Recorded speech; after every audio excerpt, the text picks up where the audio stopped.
Hey everyone, welcome to the Techegy podcast. This is episode number 4 in the 4th month that we've been producing this lovely show. As you may or may not know by now, we are a podcast that deals with retro computing and gaming up to the vast landscape of the modern and futuristic. If at any time you kind of like what you hear, or you just don't really hate it, go ahead and subscribe.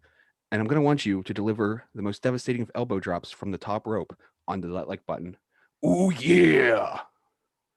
That was a Macho Man reference. What's up, guys? Hey, John. How's it going? It's been a while. Yeah. Yes. We've It has failed. been a We've while. failed as a podcast. Well, We have failed miserably as a podcast. But I mean, we're we still knew plugging. Knew that. Still plugging away. We'll get there. it was winter time. Lots of things going on. Like what? I don't know. Cold weather. We get to 10 likes, I'll be happy. That'll be like a success for us. I think 10 likes. We had 14 views.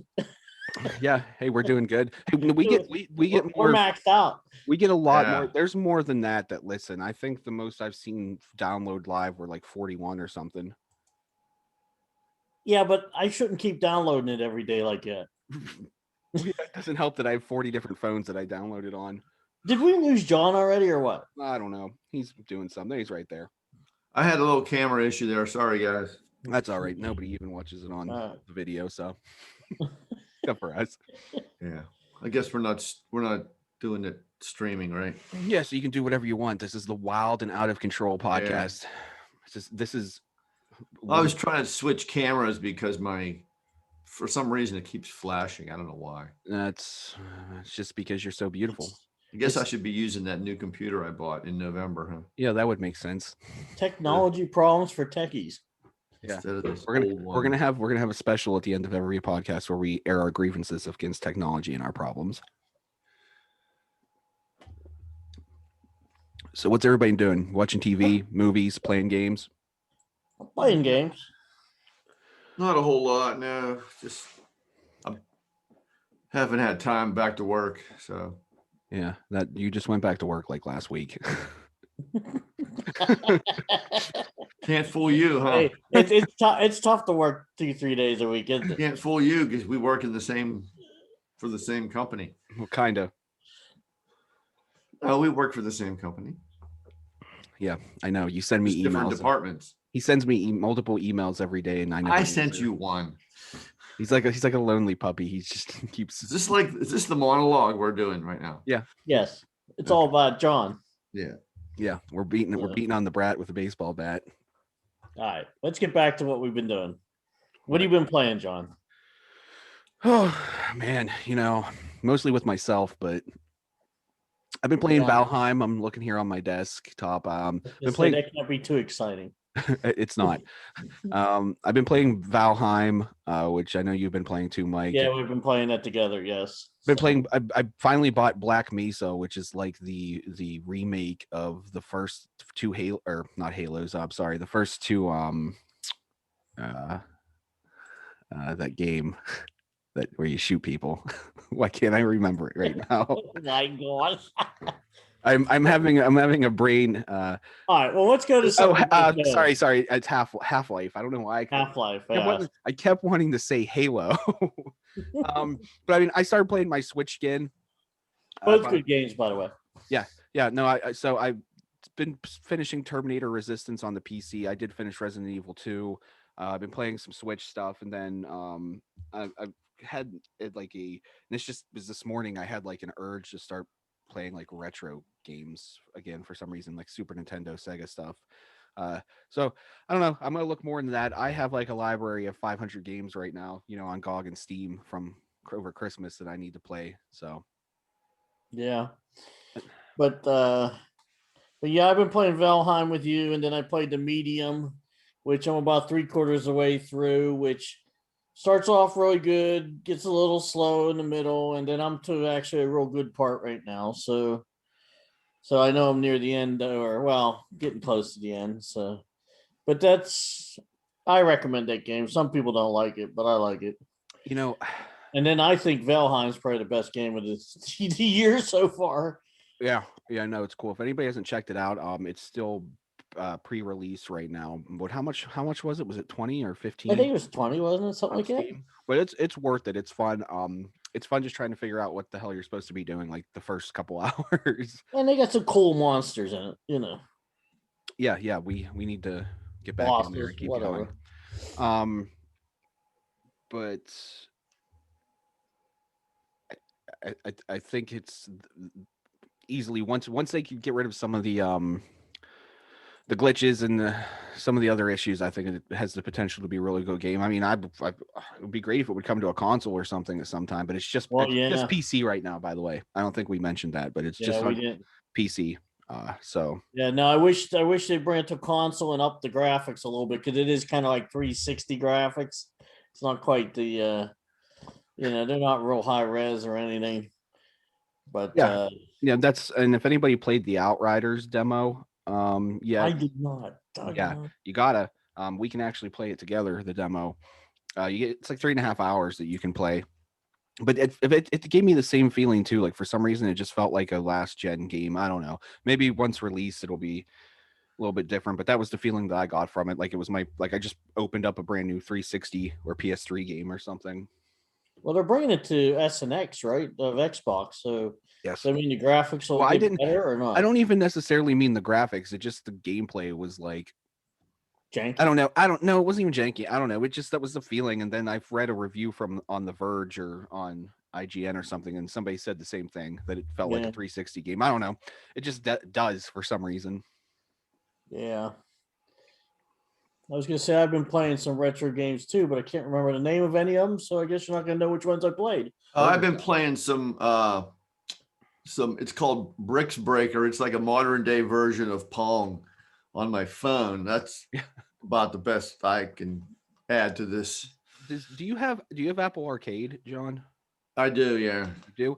Hey, well, this might not be your cup of tea, but the original creator of Final Fantasy is releasing a RPG on the arcade. Yeah, I saw that. You see how they made it? Like it was all like figures, like they were making models and they were making dioramas and stuff. Oh, really? Yeah, I'll have to check it out. Is it available for download now? No, it's not out yet. Not out yet. Okay. Hey, did you guys see the Aliens? I think it's Fire Team or something's coming. It looks really cool. Aliens Fire Team? I think there's a Firestorm, but it's something team. Like, I just saw the video yesterday. Oh yeah, here I see it. Yeah, it looks cool as all. You got lots of the alien monsters running at you as you're trying to shoot them with a machine gun and stuff. Oh, it's on Steam. Cool. It's on Steam already. Well, wait, no. Date summer 2021. Right, it's coming. Is it coming to consoles? Yes, Xbox and everything. Hopefully it'd be nice if they put that in Game Pass, wouldn't it? So it would. But it is definitely coming to both PlayStation and Xbox. But that's going to be a good game. It looks like. Back to what John was saying about playing. What was it? Was it Brick Breaker? Did you call it? Is it Brick? It's called Bricks Breaker. Bricks Breaker. I've been playing. I still play Qbert on my phone. I've been playing Qbert on my phone for like 2 years. The remake that they did of Qbert for the phone. I think it's on both iOS and Android. There's a lot of good older games that on the iOS and I'm sure Android too that I like to play on. I don't know. I'm not a big game player on the phone. It's too small. I'd rather have a tablet and play it on. You should be able to push that up to your TV or something, so you could see it. Yeah, I think you can do that. Yeah, you can cast it to your TV. Yeah, but why when you got an Xbox? Well, I mean, if you wanted to play those games on your TV, you could shoot them up there. One of my favorite mobile games of all time. Actually, it came out a couple years ago. It's the Final Fantasy 15 mobile version where they put the graphics down, like it looks like almost like Nintendo 64 graphics and that. Oh, really? But I mean, it's pretty much free now. So if you go download and play it, it's a lot of fun. They have a lot of there's a lot of good games out there on the mobile platform. So I'm looking at something I played a lot and then haven't played in a while was that Elder Scroll Blades. that came out a couple years ago on mobile platforms. I have a bunch of games on here I haven't even touched. I have Angry Birds Star Wars sitting right here. You know what? I hate to say it. That's the only game I really enjoyed playing. Angry Birds. It's fun. Angry Birds is when you have you're just sitting there, like, especially if you're on like a train or on a plane or something, you don't got anything better to do. If you don't have your Nintendo Switch or something, play on your phone. Like I said, they do a great. The developers do a great job on the mobile platform. There's another game my wife got me interested called Sneezies. You ever play that? Sneezies. It sounds like something. What it is it's these little guys that look like bubbles kind of floating down in the sky. And when they touch another one, they explode. I think that's it. Yeah. But what it is you got to clear them all from the screen. That's it right there. It is a really cool game, and it gets real addictive. So if you get a chance, play that one. Is it free or you have to pay for it, John? I can't remember. It's $1.99. Yeah, but my wife, she was playing it one day, and I started playing it. You know, I downloaded it on my phone. I started playing. I got addicted to it. So because you're trying to pop as many bubbles as you can, you have to get under a certain number. Like there may be 50 bubbles on the screen. They say you have to get below 10 or something left on the screen. And you know what it is when one explodes, it explodes others, and as they explode, it'll explode other bubbles. You know, so they all have to be close together to actually, you know, get rid of them all. There's a really good Dr. Mario clone on here called Dr. Virus. It's free and it's phenomenal. Like if you like that kind of Dr. Mario Tetris style, it's called Dr. Virus. But real quick, this is more of an app than a game, but I found this today and I couldn't find my stud finder, and I was putting up a new shelf that I got bought off at Amazon, like a liquor shelf, and couldn't find my stud finder. Well, I found an app called Stud Finder, and it works. Stud Finder. How does it detect the nails on the wall? It uses the electromagnetic stuff that's built into your phone.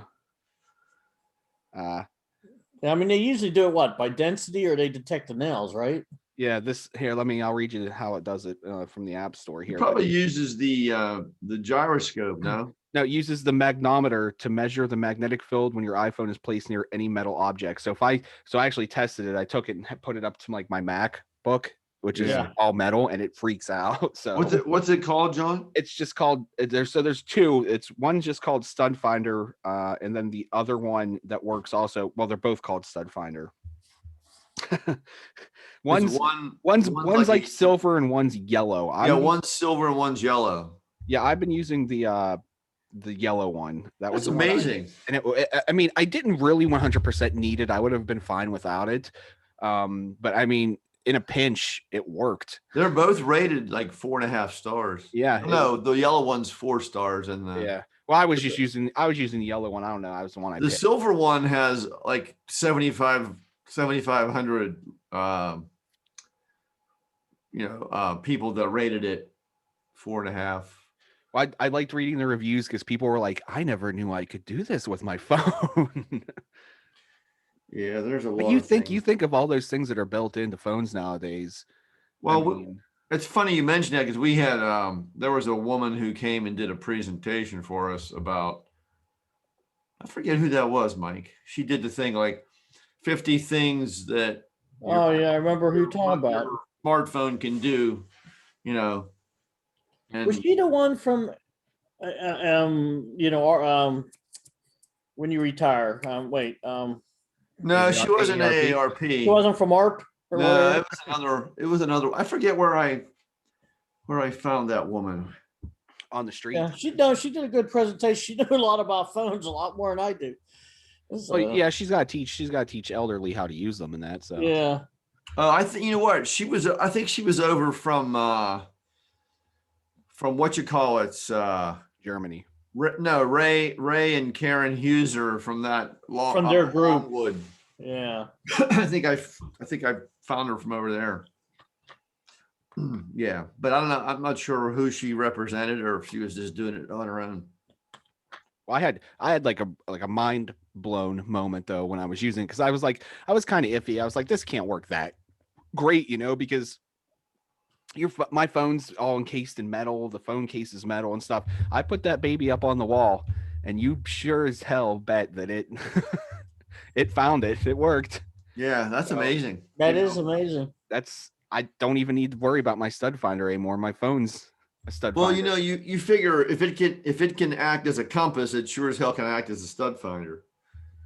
It goes off when it's around me too, John. Yeah, I was gonna make that joke. Come on. I was about to say it, and you said it I first. beat you to it. That's it. We're canceling. Oh well, it doesn't matter anyways because I just noticed I forgot to hit record. So You did. no, we're good. Did you get a stomach drop moment there? Well, I just went my best joke of the night, and Gone. Hey, while we're on the topic of apps, real quick, does anybody have any other cool apps that they found recently? I know, Mike, you don't really surf apps too much. Yeah, I'm not a big phone guy. I just use it to text and talk. I don't know. I always go into like the app store and look at what some of the top apps for the week are. 'Cause sometimes there's some cool stuff. I mean, I usually end up not using it, but Well, How about this?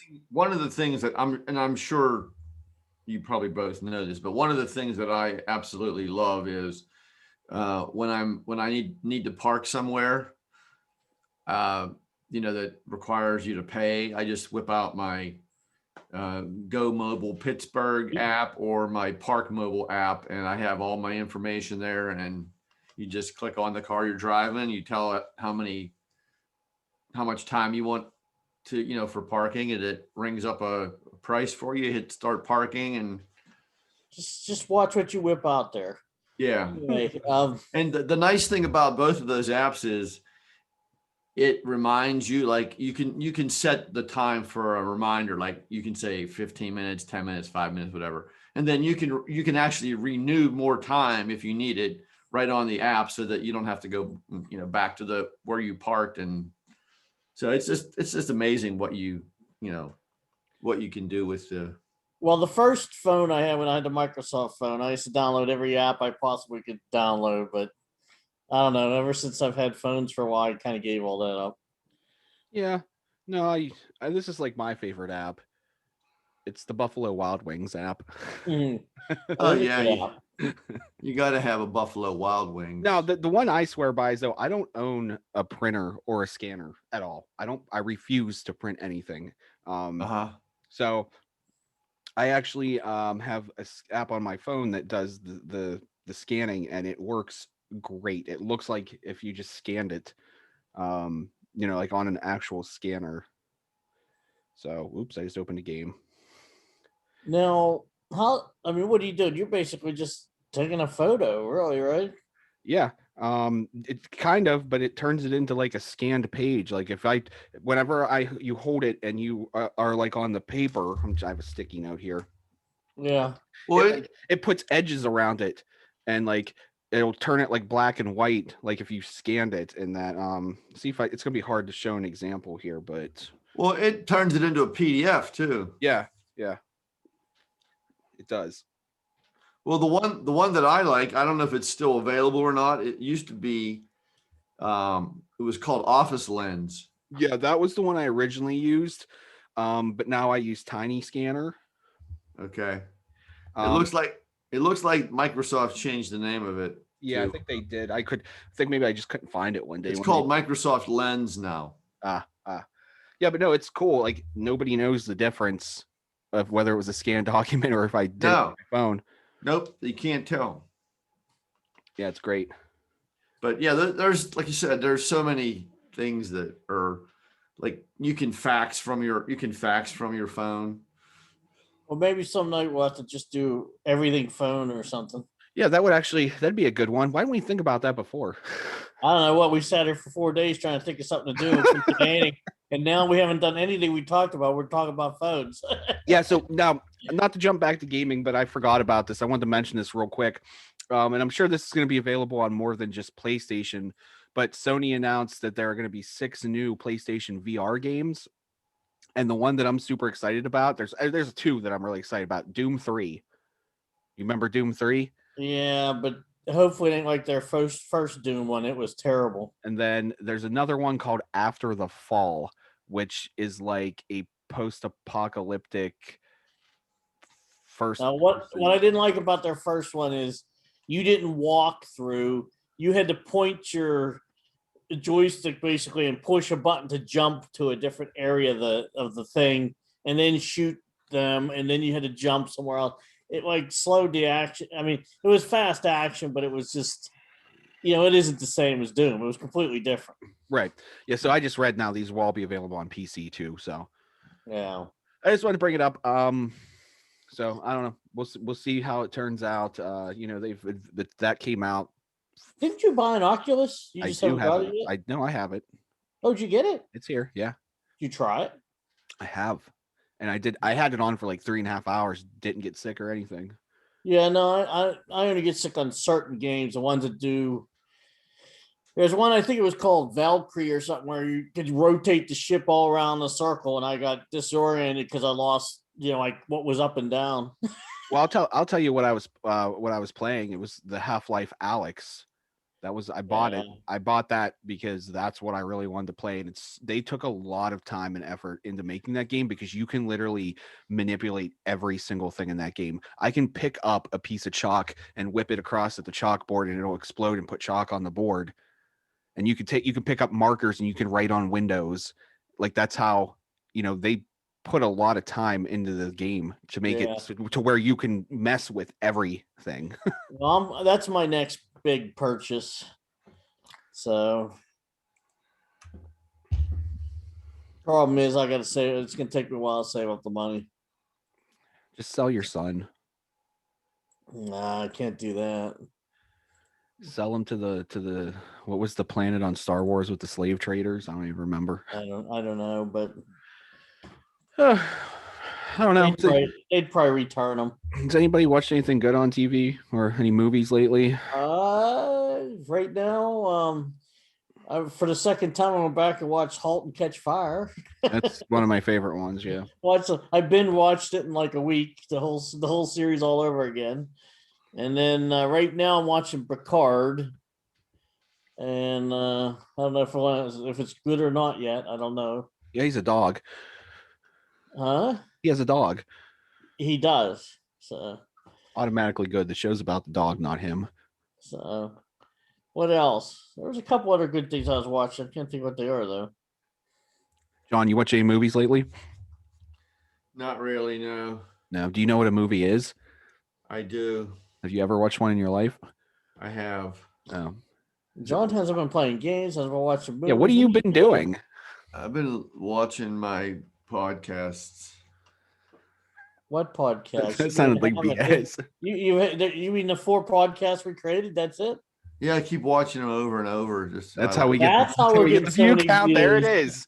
There it is. That's how we got the views. That's one I didn't like. I hit it. Yeah, you hit the down arrow on my game, right? My game. I did the thumbs down on one of them. I can't remember which one. Yeah, that was mine. Thanks a lot. He was accusing Ron of it last night. Now it's you. See, he admits it. We thought it was him, didn't we, John? I knew it was him. Why would I do it? Because you seem like the kind of. I love gaming. The greasy. Yeah, you love gaming. You've been on Xbox in like a month. I was on once. Once a month, yeah. Yeah. I didn't say how long I was going to be on. I just your Game Pass subscription is going to run out. Nah. What do you mean? Do you have it set to renew? Yeah. Okay. I got the first month was a penny, and then the next 2 are free. Oh, that's right. I forgot about. And then I got. You're good for like another month and a half. Yeah, I'm good. I'll get so much use out of it while it's still free. Yeah, he's played 3 games, so he for his penny. You got to at least go back in and play PUBG with me. We were at least having a good time on that. Yeah, we were. Yeah, that was good. We were going to move you up to Vigor, but Vigor, we think you'd have a good time too. Vigor, yeah. Yeah. I'll get there. The same, huh? I gotta go in gradually. I can't go full force. You'll never learn it unless you start playing. You gotta just be dropped in. All right, what's next? In other words, you got to make your Friday nights free. Instead of going out with the wife and that, you need to stay home and play games. Tell your wife that you are the boss and you're playing some games.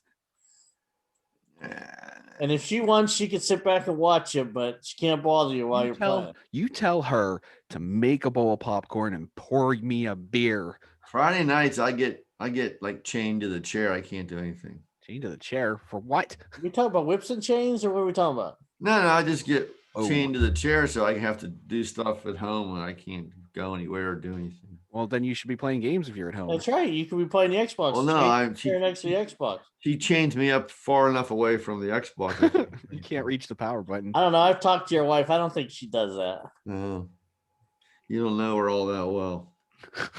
Oh, now the truth comes out. The dark is. I'll make sure she watches this podcast or listens. I'm gonna tell her to. I'm gonna send her snail mail telling her to watch it. All right, what's up? What are we doing? All right, so I got some articles here that I think are pretty cool. I want you guys to check out. I'm going to share my screen, so anybody listening right now that wants to actually look at the pictures in these articles or wants to watch my mouse bounce around the screen, go to our YouTube channel. Just type in Techegy. We're like the first one. I think we're like the first one there now when you actually go and type that in. I think you're right. Finally, we were like the fourth or fifth one when we started, and there was some kid that was calling himself Techegy, and he wasn't even doing it. He was like posting random Roblox videos, like that game. and so we're beating that kid. Take that, kid. You suck. We're gonna have one more video than he has. Yeah, we're better than you, kid. I hope he watches this. I hope he cries. Are we streaming this? Gave me the thumbs down.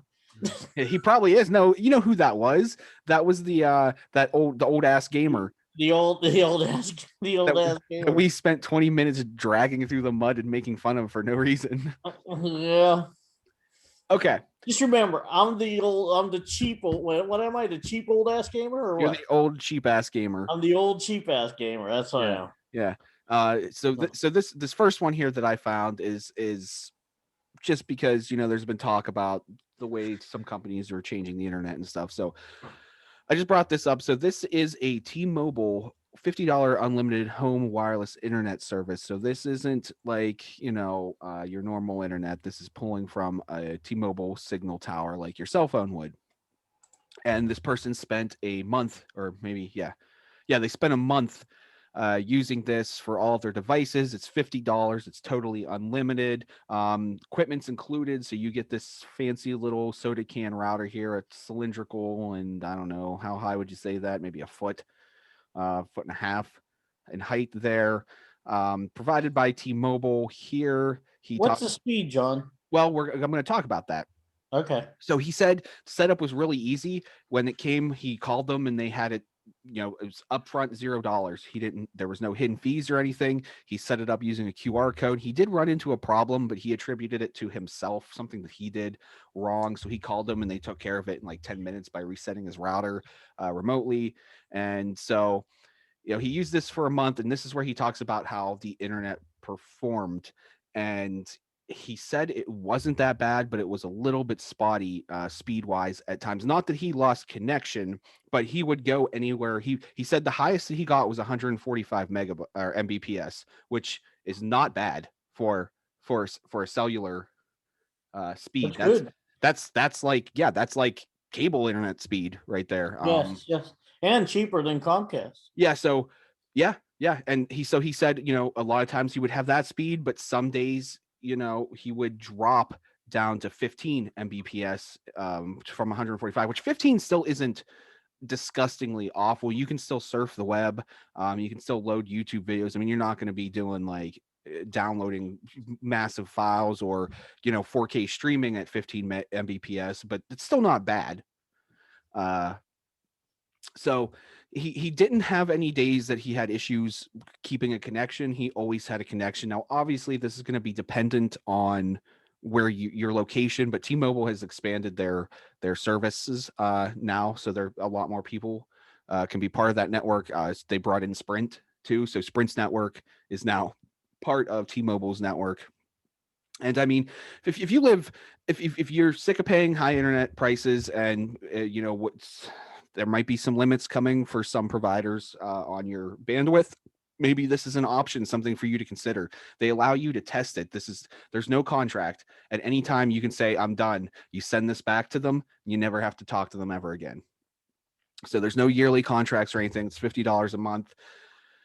I don't know if it's something you would be willing to consider trying. Does it hurt to try it?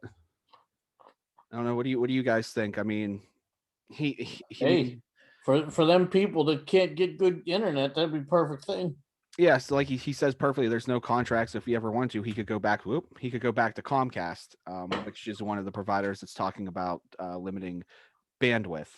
So I don't know. I thought it was interesting that that somebody, this has been other companies have tried this before, and you have hotspots already, but like your speeds on hotspots are usually like what 2 or 3 Mbps.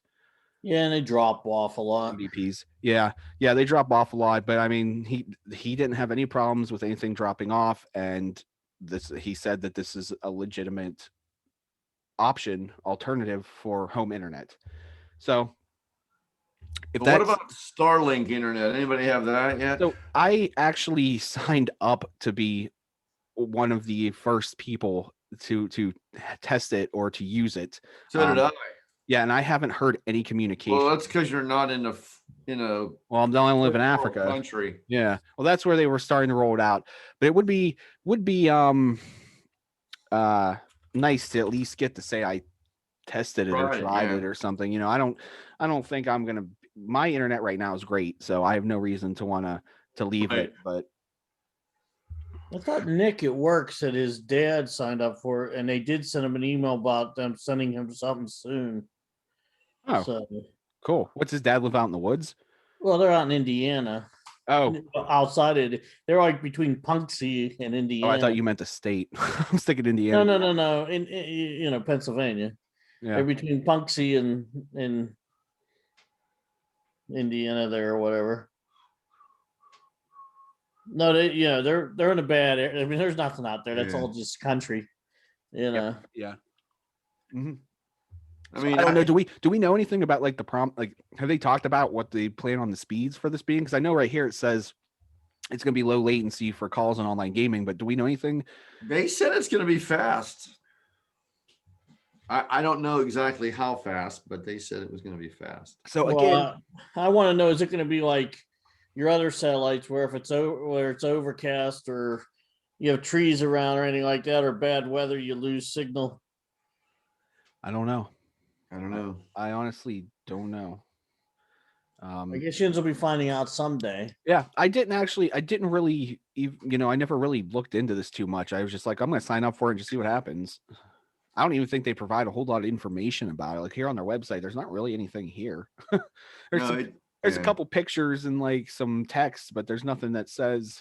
That's why I went to the frequently asked questions, because I wanted to see if it said about speed and what happens if it's cloudy and stuff. I don't know. I mean, all I know is when my father-in-law had Dish. Oh, right here. All the time when it snowed hard or rained hard or something, he's calling me saying, "What's going on in the football game? My Dish is out." Yeah. So 50 megs to 150. Yeah. So just during the beta, they're saying that users can expect speeds between 50 MBs and 150 Mbps. That's the same as ever, Comcast and everybody else. And that's much faster than current satellite internet. I don't know if anyone's my mom had satellite internet for like a year, and it was the worst internet ever. Not only did it constantly go out, her satellite always was perfect. I mean, aside from like severe weather, her satellite was always fine, but the internet was just like, it was basically, you remember when they first started rolling out DSL and it was still kind of slow and clunky and cut out a lot and stuff. It was like that. It was like the early days of DSL in home. So anyways, we got on Starlink from there, but I'm all about, hey, more alternatives on the market. It works out better for everybody. Especially for me, I'm stuck with Comcast, monopoly here and can't do nothing. And then they're doing this bandwidth thing where they're going to, they're messing everyone up where I'm going to have to pay a lot higher price just to get, so I don't go over the bandwidth. Right. So, so limited.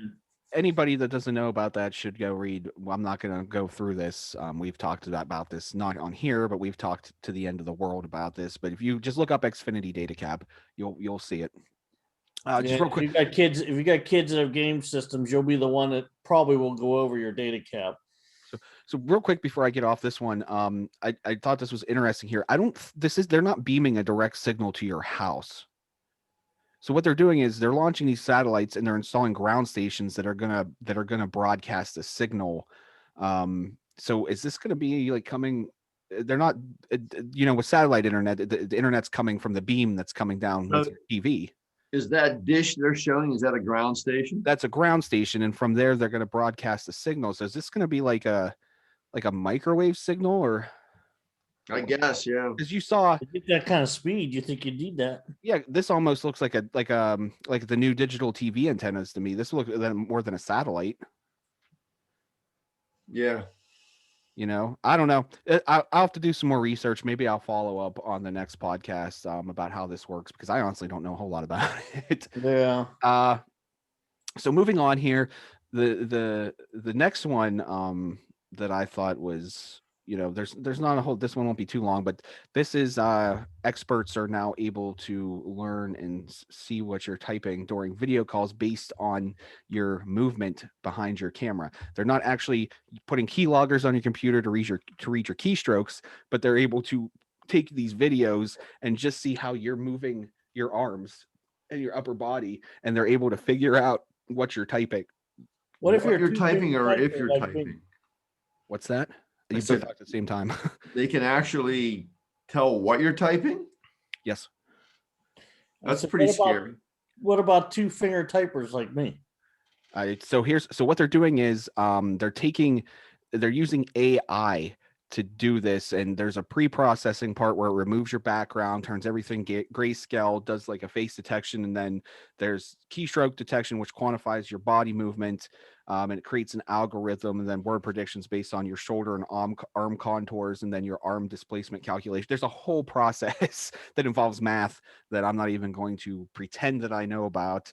That they figure this out. But I read this the other day, and I thought it's both cool, but at the same time, it's like, now if somebody has this AI algorithm, or if they end up making a software or something, and this gets into the hands of bad actors, they don't have to worry about keyloggers and stuff anymore, because now they can get, I don't think this is like 100% accurate yet. This is newer and that, but literally, they don't even need to see your hands or install any kind of keylogger to get your keystrokes. But if they do, then basically they can tell by where your fingers are and which ones you're moving. It's going to be one of three keys, basically. Yeah. Except for us people who hunt and peck. How are they going to do that? I jump all over the board. They'll never know. I don't know. I don't know too much about that. The article doesn't go into that great a depth. It just kind of tells you how they're doing it right now. So I can see how they could do it. You'd have some misspelled words, but you could get pretty close. Yeah, so they tested this on 20 participants. 9 were females and 11 were males under a controlled environment. And right there, it says they employed a mix of hunt and peck and touch typing methods. So they're using. They did do hunt and peck. Yep. So the findings showed that the hunt and peck typers and those wearing sleeveless clothes were more susceptible to word interference attacks, as were users of Logitech webcams, resulting in improved word recovery, and then those who used external webcams.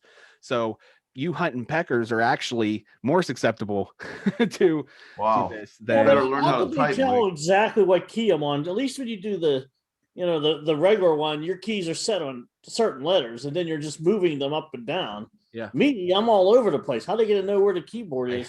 I don't know. Maybe you should have participated. Hey, check out that paragraph right below the diagram. That's what I'm going to do that one right now. So they repeated the test on 10 more participants, but this time it was 3 females and 7 males, and they did it in an experimental home setup, and they were successfully inferred. Sorry, I said interfering before. It was inferring. They were successfully inferred 91.1% of the usernames that were typed, 95.6% of the email addresses typed, and 66.7% of the websites that were typed by the participants, but only 18.9% of the passwords and 21.1% of the random English words that they were typed were able to be inferred. So they got the usernames, email addresses, and websites, but passwords and random English words were a little bit harder. Well, they got some of the passwords, they got about 20% of the passwords. Yeah, that's scary.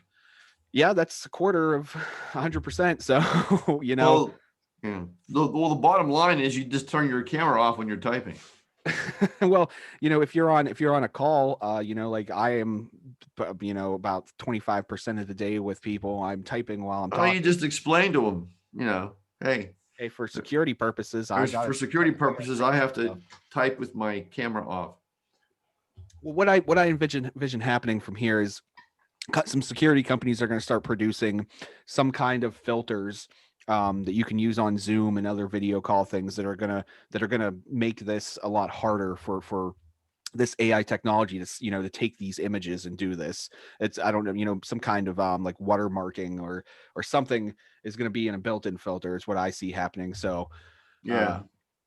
I don't just another attack vector now that we have to worry about that we never the threat landscape constantly expanding. And I this is this is wild that they don't have to even see my hands, and really all they need to see is like how you're sitting, John, and how Mike's sitting, even how I'm sitting. This is all they need to see. So maybe you need to have your camera like right directly on your face. We got to get rid of computers. Just go back to handwriting on paper. You gotta move the camera, John. Yeah. Okay. So I'm not I just talked about this one real quick. I know that I sent this to you guys last week. This is about the privacy bug that was discovered in the Brave browser that exposes anyone that's been on the dark web. It exposes their browsing history. So, I know you two, I don't think, go on the dark web, so this doesn't really affect you. But for people that do use it for things like that, for privacy reasons, I just download the hotfix, install it. It's released. It fixes this issue because this was leaking your dark web browsing history. You're on the dark web?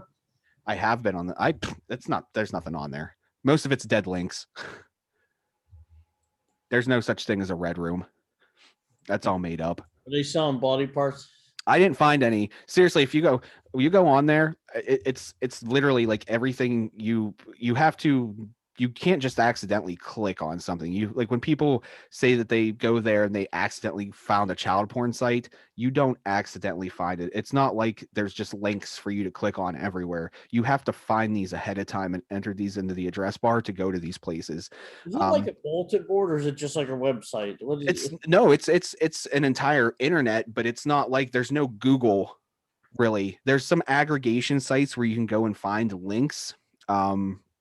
I'll let you guys. In other words, they don't have no search engine for it. Basically, I mean, people have been trying to build search engines for it, but the problem is that the whole reason that the dark web exists is to be unsearchable. So, right, I mean, it's all based on node to node connections. So one day that node might be there, and the next day it's not going to be there anymore. Yeah. So it's impossible to index and do. But there are some sites that are on the clear web that like we're on right now that you can actually go to, and you can find these Tor addresses for these dark websites, but you just don't accidentally click on stuff.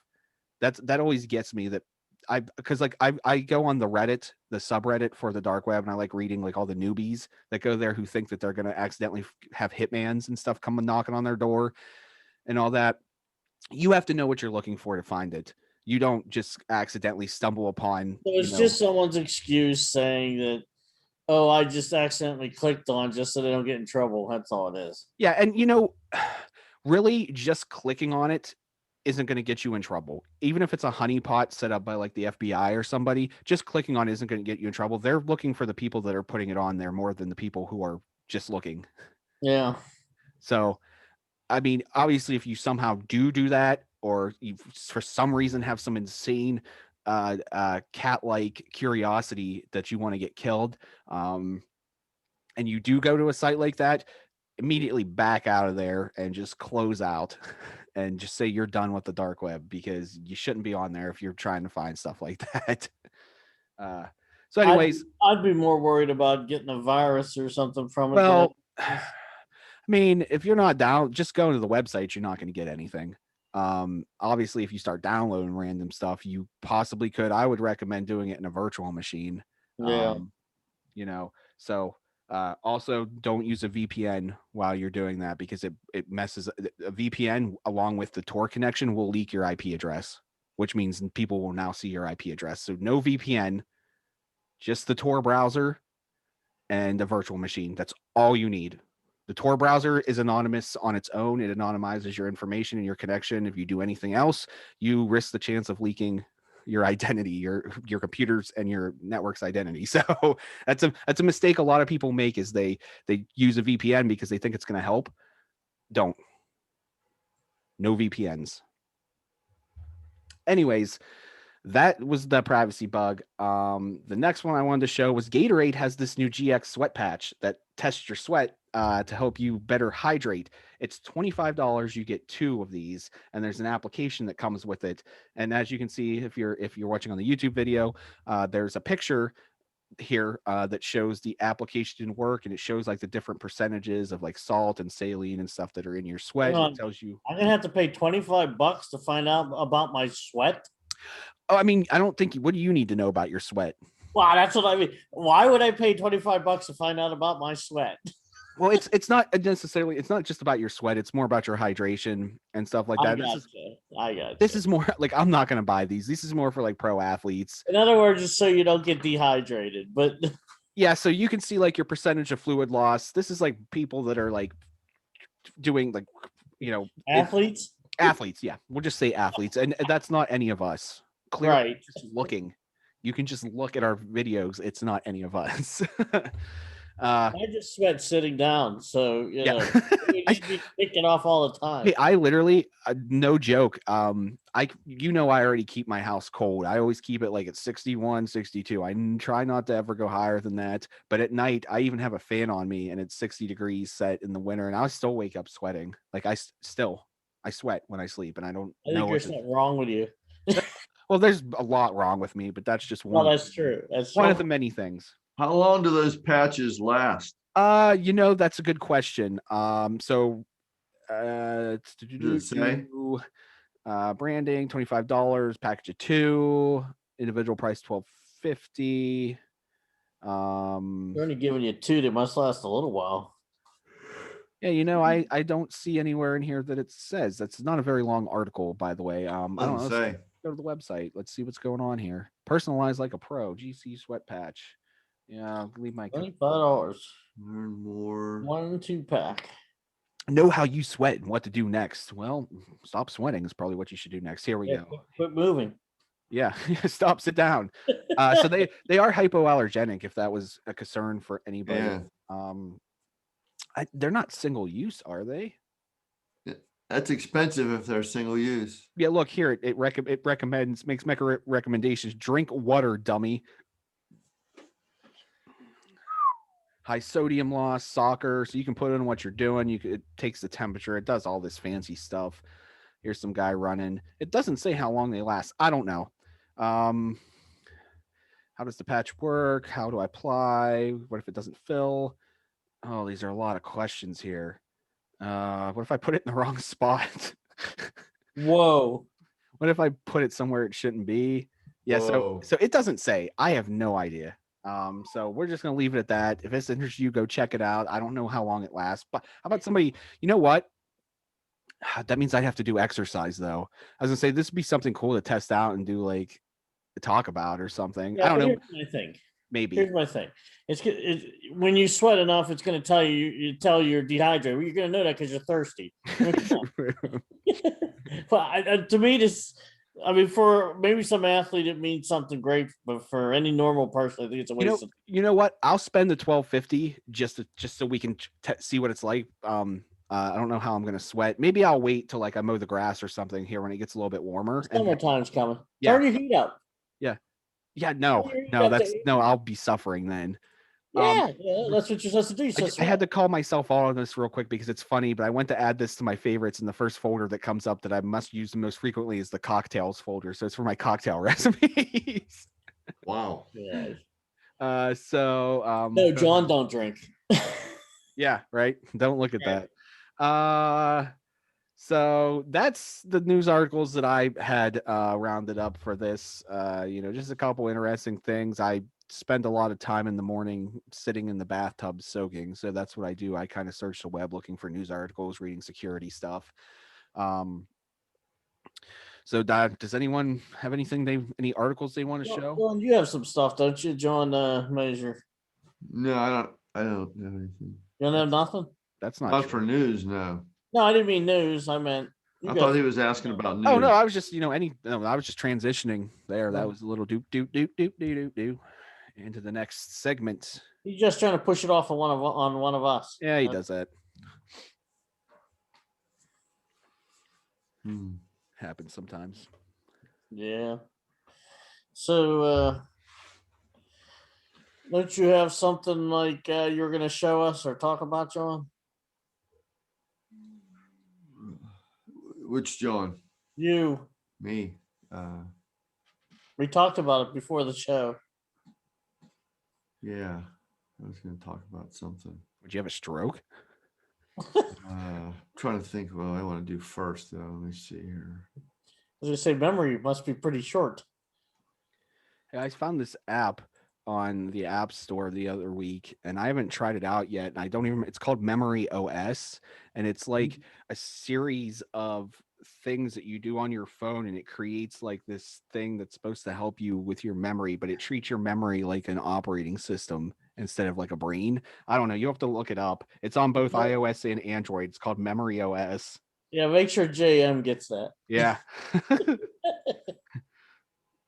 I haven't tried it yet, but I saw some people talking about it. Actually, I think it might just, because I follow them on Facebook. It actually might just be in beta. You might not be able to just get it on the App Store yet, but they were talking about it and people were like, oh, this is great. I've been using it for 2 weeks and it's already helping me. Now, is it, or is it just a placebo effect? I don't know. Nothing could help my memory, so. Oh, yeah, yours is just gone. It's gone. I lost it years ago. It's gone. There's the name of the episode. It's gone. I lost it years ago. Memory loss. Memory loss. That's what we're going to call it. Memory loss. Memory loss times 3. The 3 of us. Got it. That's the name of the episode. I always try to pay attention for weird, stupid things that we say during the episode to give it a name. So great. I'm really starting to worry about John down there. He's looking perplexed. Yeah, he's like broke. Is he still in the podcast, or You want me to show my screen, or did I just talk about it? You can do Whatever whatever you you like. want. Well, I mean, you're not streaming it, right? Well, I'm not live streaming it, but the video is going to go up on YouTube. Oh. So you want me to show something then? Yeah. Maybe you may need to eat a just donut. talk if you want? Most of the thing we've been just talking. You can do whatever you please, JM. This is your moment to shine. Anybody could be watching this. You don't know. Maybe you'll Getting dollar by the minute. Yeah. Well, I'm going to talk about the boy. Raspberry Pi 400. It, as you all know, that the Raspberry Pi continues to evolve, and one of their newest additions to the family is what's called the Raspberry Pi 400. And as you can see, for those of you watching it on the video, there's a little outline here of the ports that are available. It has the GPIO header port that allows you to do programming and adding on different peripherals to the Raspberry Pi 400. It's got the standard micro SD card slot, which allows you to put your operating system in. 2 micro HDMI ports, USB-C power, 2 USB 3.0s, 1 USB 2.0, and a gigabit Ethernet port. The actual chip for this version of Raspberry Pi is actually faster than the Raspberry Pi 4, so it is a lot snappier than the 4 itself. So it does use a Broadcom BSM 2711 quad core processor at 1.8 gigahertz. It's got 4 gigs of LPDDR4 3200 RAM. Although I do suspect they'll probably come out with an 8 gig version of this sometime soon. Not sure when, but I can't imagine why they would not. It's got dual band Wi-Fi, the 2.4 to 5 gigahertz, and it's also got built-in Bluetooth. I mentioned the gigabit Ethernet.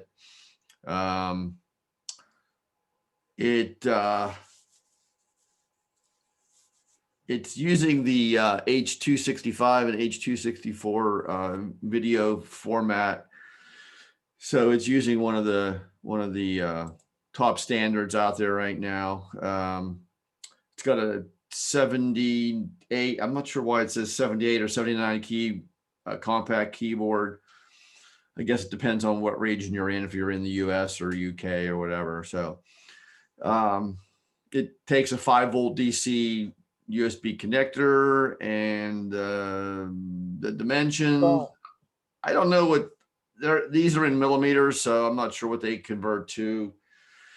Hey, John, with the 78, 79, would that be like if you have the numlock keyboard, or the what's that called? Where you have the numbers on the side? Is that the difference?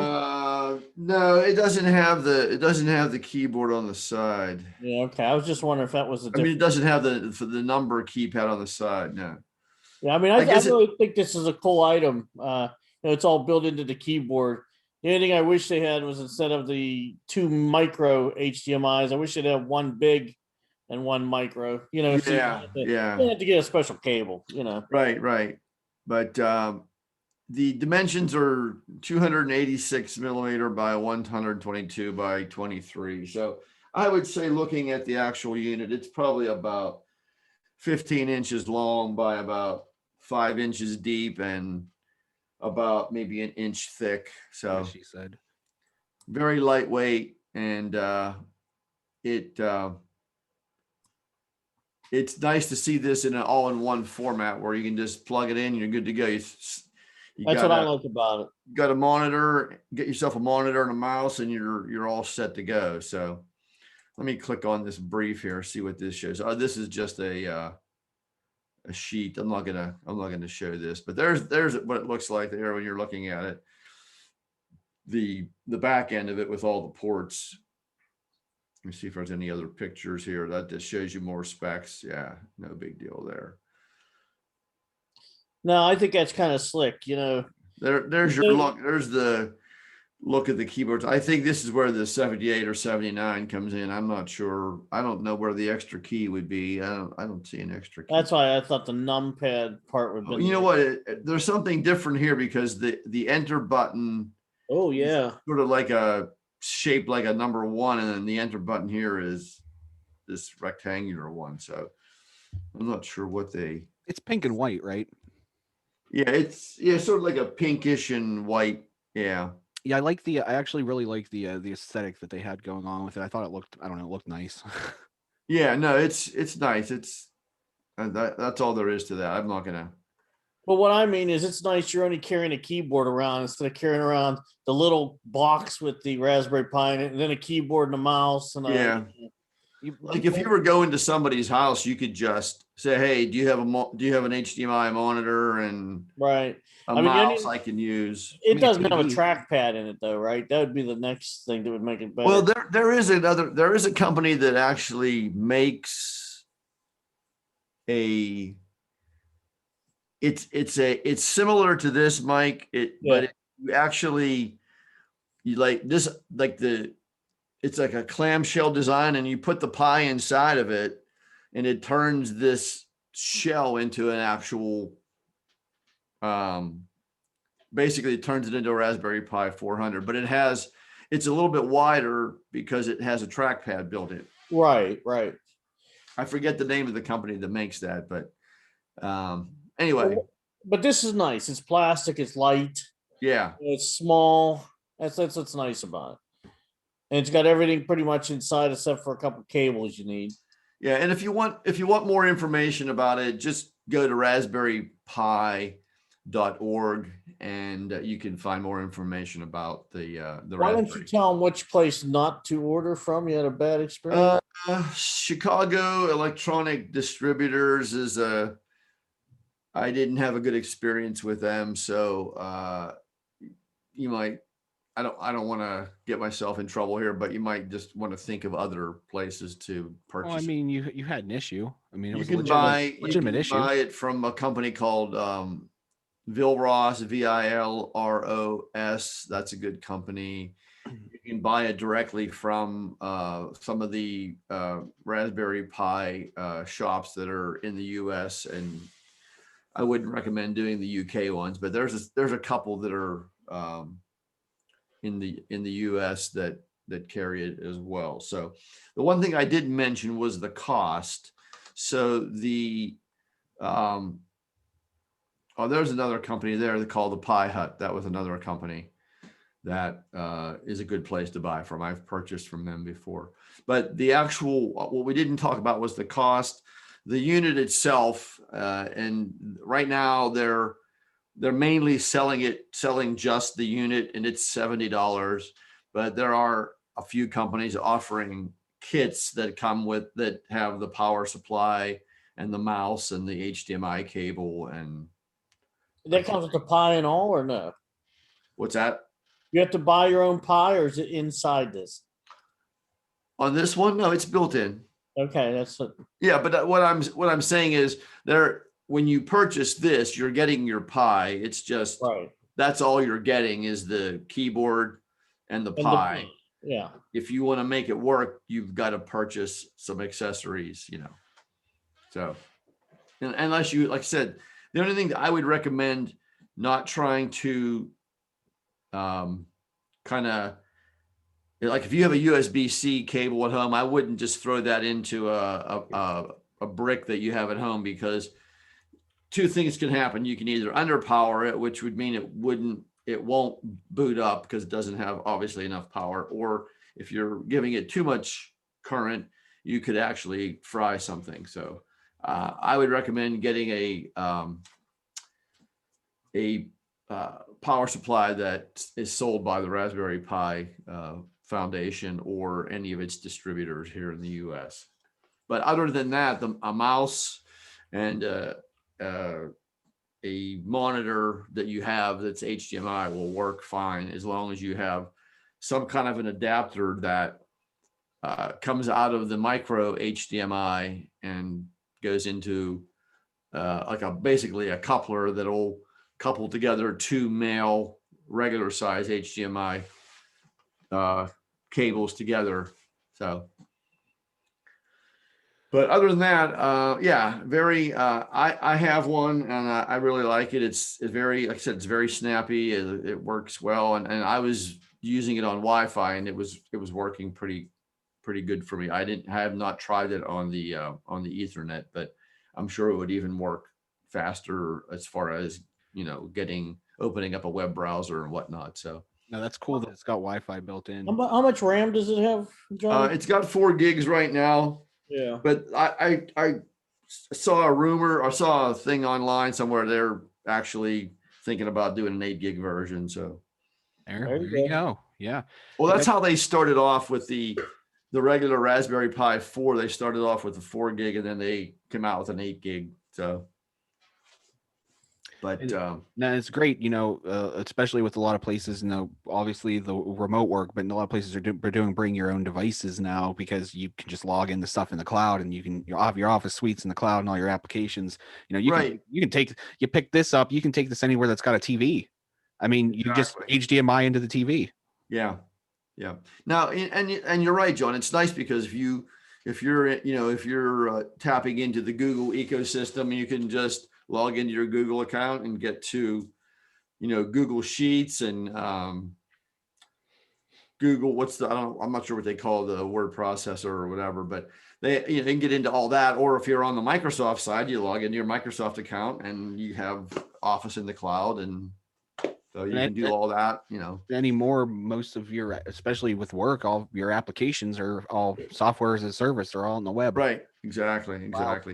It was very easy to, it recognized my printers right away. I went out and I said, network printer. I went out, found both of my printers, installed the drivers for those, and those are working fine. So I really can't complain. They really did a nice job with the unit. So cool. So what do you use it for? What have you been primarily using it for? Obviously, just playing with it, but yeah, I mean, like I said, I just basically got a work. Like, I had trouble with the distributor I got it from, and I finally just got a working unit back in my hands. So I really haven't. I mean, obviously surfing the web and things like that, but What's nice is you can actually tap in, like if you're, I logged in with my, because it uses the Chromium browser, so you can tap into the Google ecosystem. So I logged into my Google account on there, and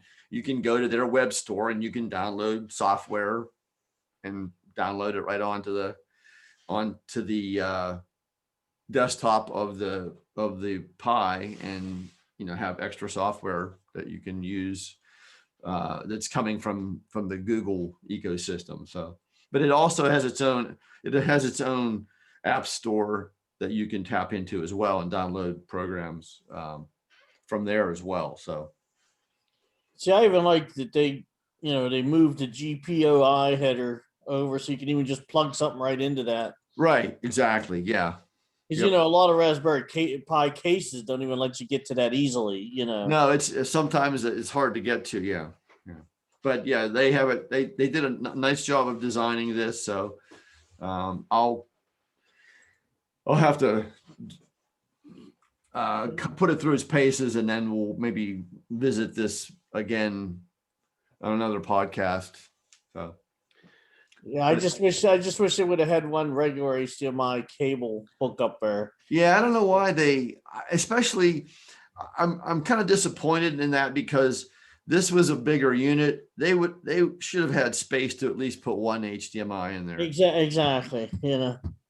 But anyway, well, just because you're always looking for them different. well, I know Agent- that some of the kits that I've seen that are for sale, they sell it's a micro HDMI female in, and then it's a regular size HDMI.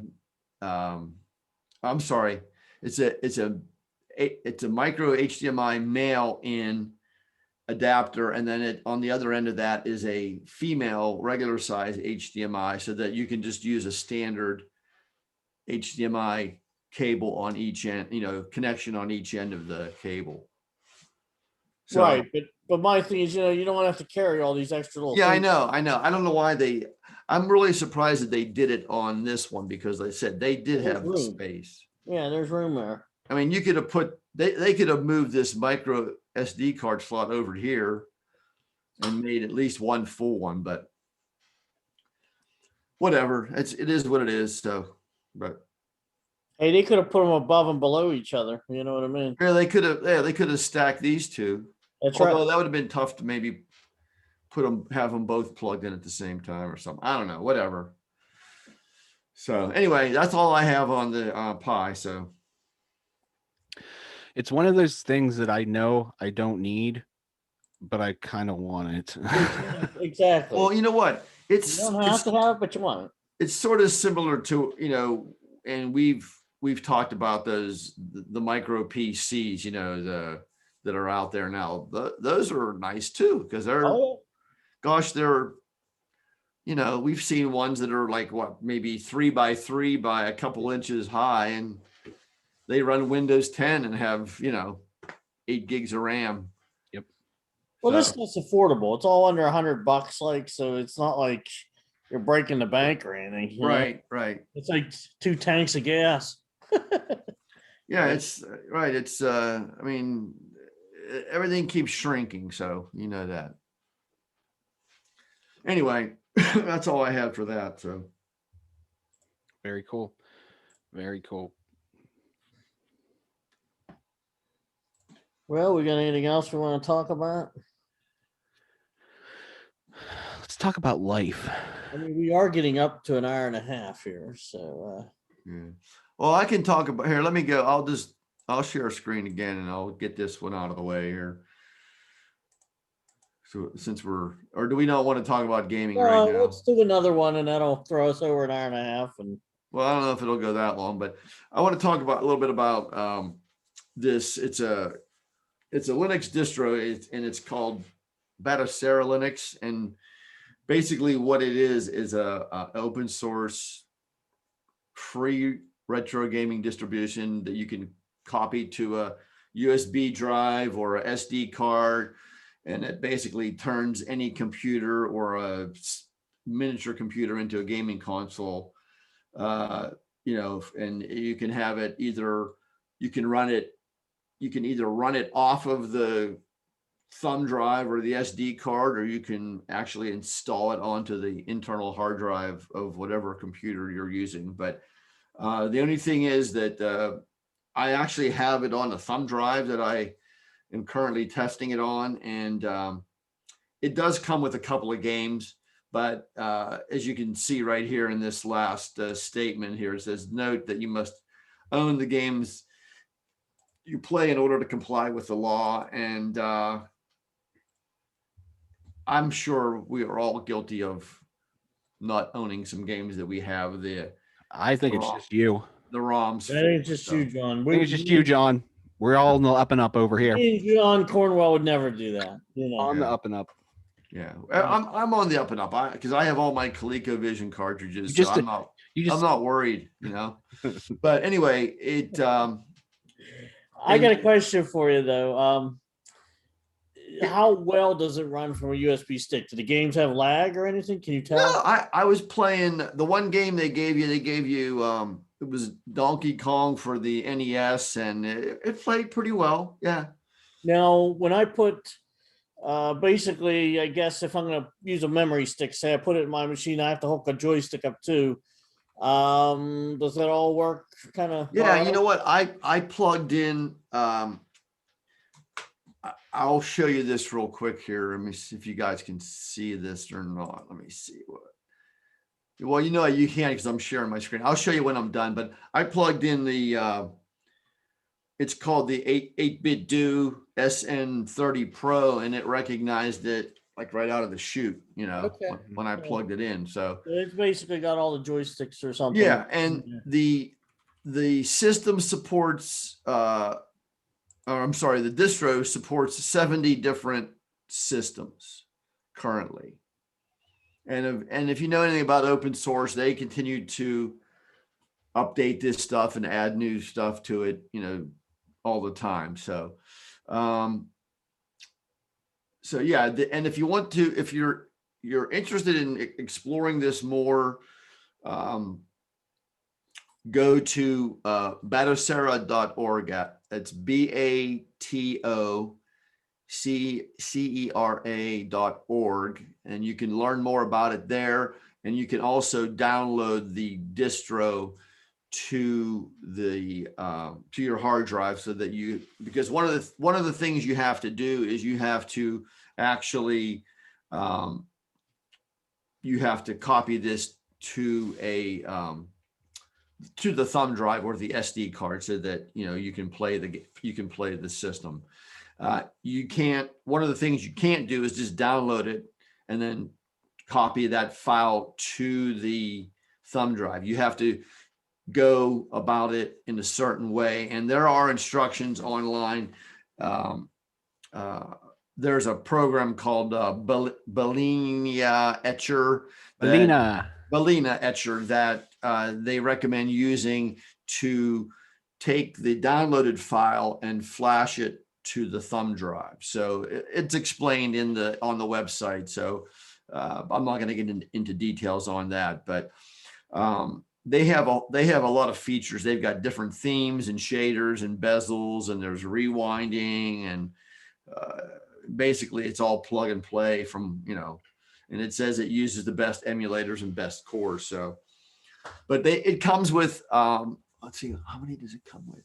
I'd say it comes with about 10 different cores to start, and then you can add your own as you see fit. So, but again, it's called Batocera Linux, and it's at batocera.org, and what it is a retro gaming system that you can run off of a thumb drive or an SD card, or you can permanently install it to the internal hard drive of whatever computer that you're using it on. So I guess the big question then is, why choose this over the dozens of other? I mean, just as if like if you were just somebody new to this, is this easier to set up than something like Launchbox You know or what? Station or You know what? Once I got it flashed to the thumb drive, it was pretty easy to navigate.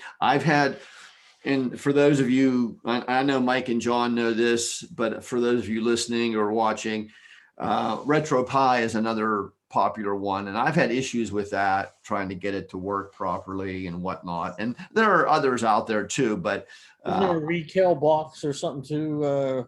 yeah, there's another one. Recal box, there's Launch box, there's other, but this one, was the first one that I flashed it to the thumb drive, and lo and behold, it worked, and the system came up the first time. I didn't have to. I mean, for Windows, Launchbox is probably the best. This for Linux, this one's probably one of the better Well, ones. here's the thing, Mike. Though I can put this thumb drive into a Windows machine. Well, right. It's just that the back end of this is a Linux distro. Right, exactly. And it's modified to have the front end look like a gaming console. So my favorite emulating suite out of everything, and I've talked about this before, so both you guys know, but it's actually called OpenEmu, and it's only available on Mac. Yes. I love it. I'm gonna try that because my son just gave me his old 17-inch MacBook Pro. Yeah. And I'm going to try to put that on there. So I actually have, and you can't see it because it's off camera, but it's over here on my left. I have a 2009 iMac.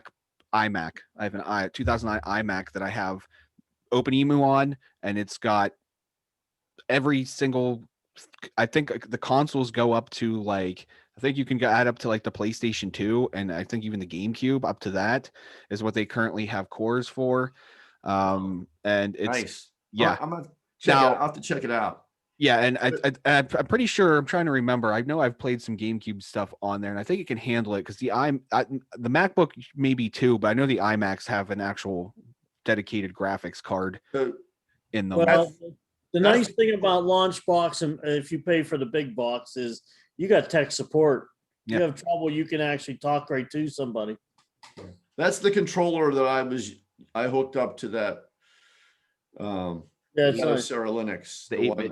That's the one you recommended, John. Yeah, I love that. I have one too. I like that little thing. It worked great on the Linux. I couldn't get it to work on the iOS.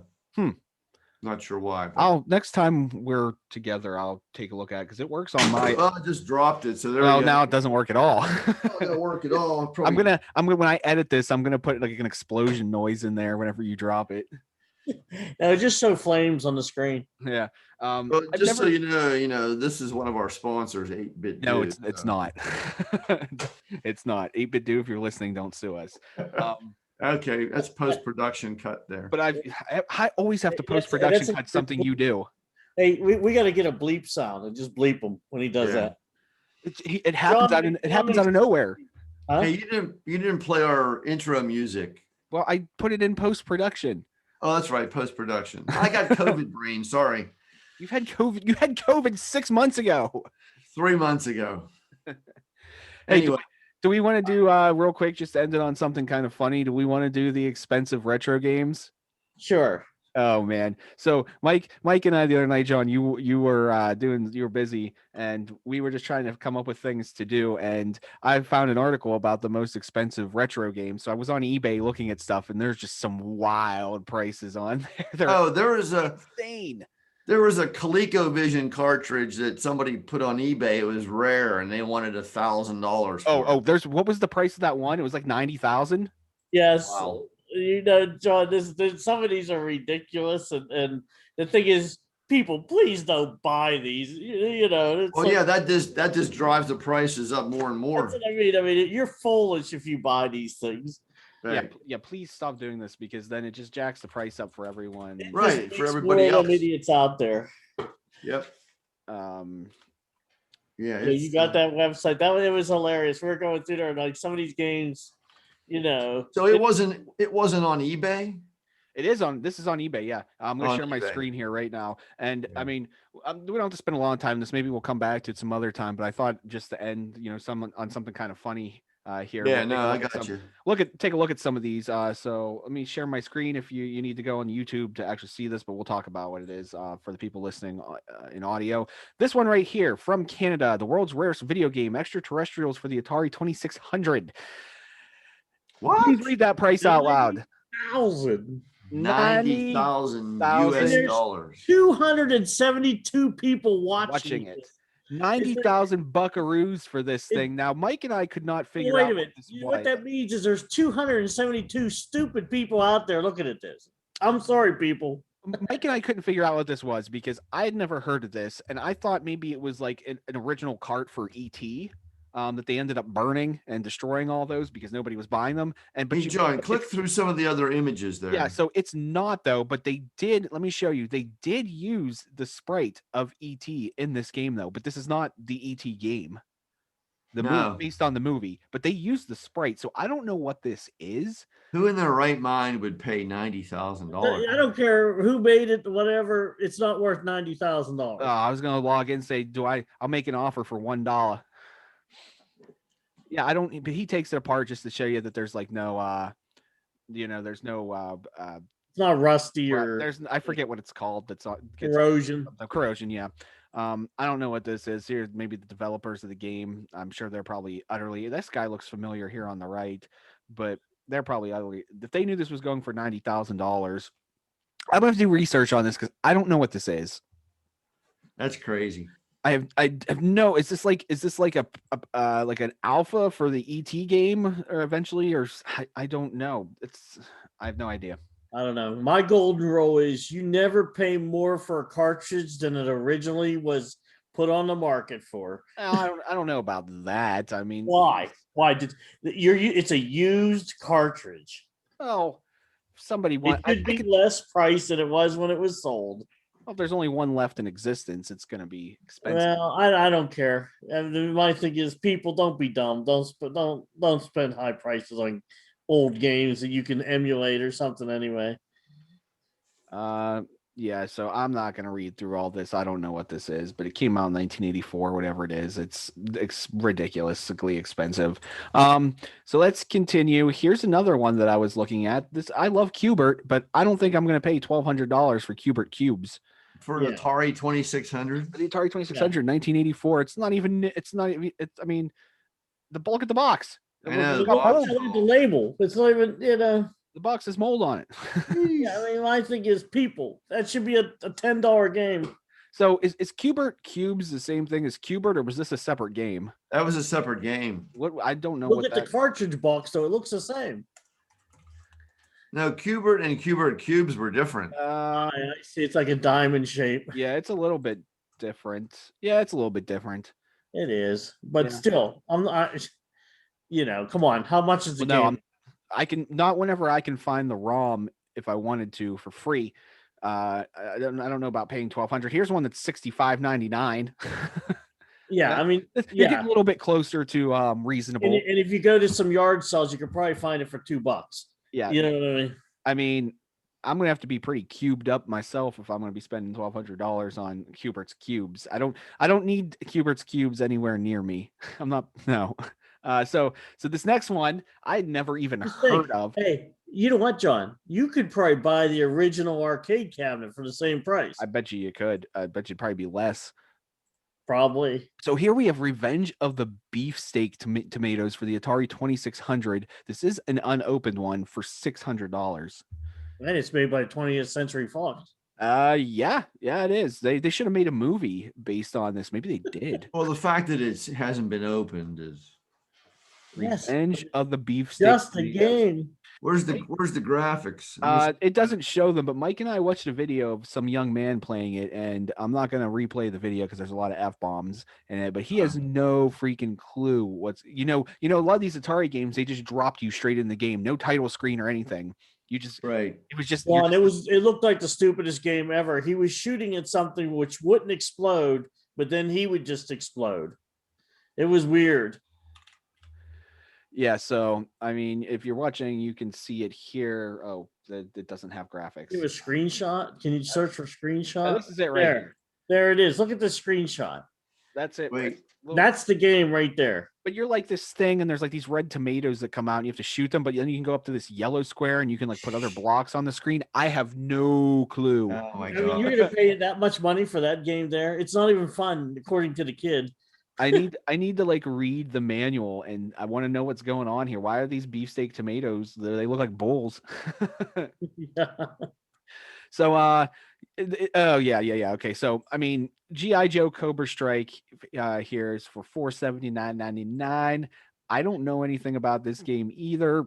It's for the Atari 2600 1983. These are all Atari 2600 games that we're just looking at now. We'll do another episode where we get more. Which actually right now Atari games are really cheap. Most of them you can get for under $10. Well, not these ones. John, are you going to pay $479 for G.I. Joe Cobra Strike?